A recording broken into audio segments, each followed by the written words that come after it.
High everyone, welcome back to my channel Walidas life. বন্ধুরা, প্রতিদিনের মতো আবারও আমি তোমাদের সামনে নিয়ে হাজির হলাম খুব সহজ পদ্ধতিতে দারুণ একটি নাস্তা রেসিপি। আর এই নাস্তা শুধুমাত্র সামান্য সুজি ও একটি ডিম দিয়েই তৈরি করতে পারবে। আশা করছি এই রেসিপি তোমাদের খুব ভালো লাগবে। চলো তাহলে দেরি না করে দেখে নেই। প্রথমে আমি একটা ডিম ভেঙে নেব। একটা ডিম দিয়েই আমি এই নাস্তাটা তৈরি করব। দিয়ে দিলাম সামান্য লবণ আর দিয়ে দেব হাফ কাপ চিনি। লবণ আর চিনি ডিম একসঙ্গে ভালো করে ফেটিয়ে নিতে হবে। একটা হ্যান্ড হুইস্কের সাহায্যে আমি এটাকে ফেটিয়ে নেব যতক্ষণ না চিনি ডিমের সঙ্গে একদম মিক্সড হয়ে যাচ্ছে, চিনিটা একদম গলে যাচ্ছে, ততক্ষণ পর্যন্ত এটাকে ফেটিয়ে নিতে হবে। চিনি গোটা গোটা থাকলে হবে না, চিনিকে একদম গুলিয়ে নিতে হবে। এটা কিন্তু আমার হয়ে গেছে। এবার এখানে 1/4 কাপ গুঁড়ো দুধ দিয়ে দিলাম। এই গুঁড়ো দুধ দিলে এই নাস্তাটা খেতে অত্যন্ত টেস্টি হয়। গুঁড়ো দুধ দিয়ে আবারও আমি একটু মেখে নিচ্ছি বা ফেটিয়ে নিচ্ছি। এটা আমার ফেটানো হয়ে গেছে। এবারে আমি হাফ কাপ সুজি নিয়েছি। সুজিটা আমি একবারে দেব না, অল্প অল্প করে দিতে হবে। তাতে করে বোঝা যাবে আমার কতটুকু সুজি লাগবে। এখানে বেশিও লাগতে পারে আবার কমও লাগতে পারে। তাই যে ডিমের মিশ্রণটা আছে সেটাতে কতটা লাগছে এটা শেষেই বোঝা যাবে।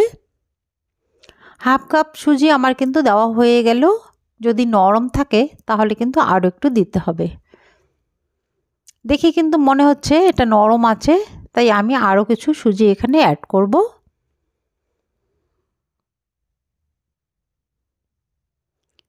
এখানে আমি আরও 2 টেবিল চামচ সুজি নিয়ে নিলাম।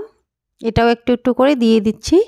এবার একটা কাঁটা চামচ নিয়ে নিলাম। কাঁটা চামচ দিয়ে এটাকে মিক্সড করব। আর একটু আছে আমি সেটাও দিয়ে দিচ্ছি। ফাইনালি আমার এটা দেওয়া হয়ে গেল। এবার আমি এটাকে একটু হাত দিয়ে মেখে নেব। হাত দিয়ে মেখে নিলে এটা বানাতে সুবিধা হবে, জিনিসটা ভালো করে মাখা হয়ে যাবে। এবার একটু হাত দিয়ে মেখে নিচ্ছি।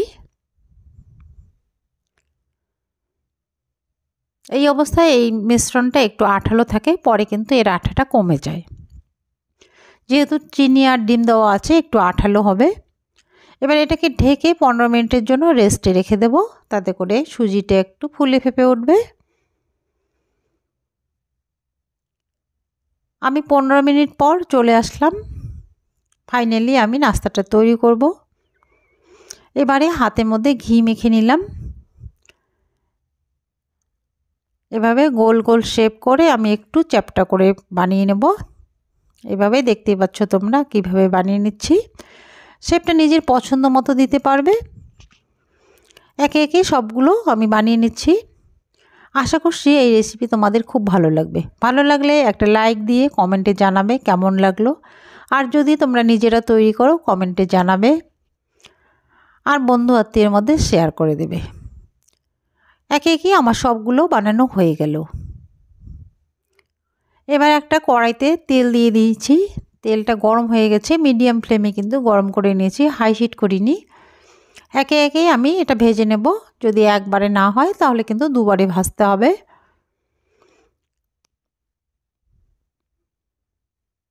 খুব একটা হাই হিট করে দিলে উপরটা ডার্ক হয়ে যাবে আর ভিতরটা নরমই থাকবে। তাই মিডিয়াম ফ্লেমে একটু সময় নিয়ে ভাজলে এটা কিন্তু সুন্দরভাবে হয়ে যাবে।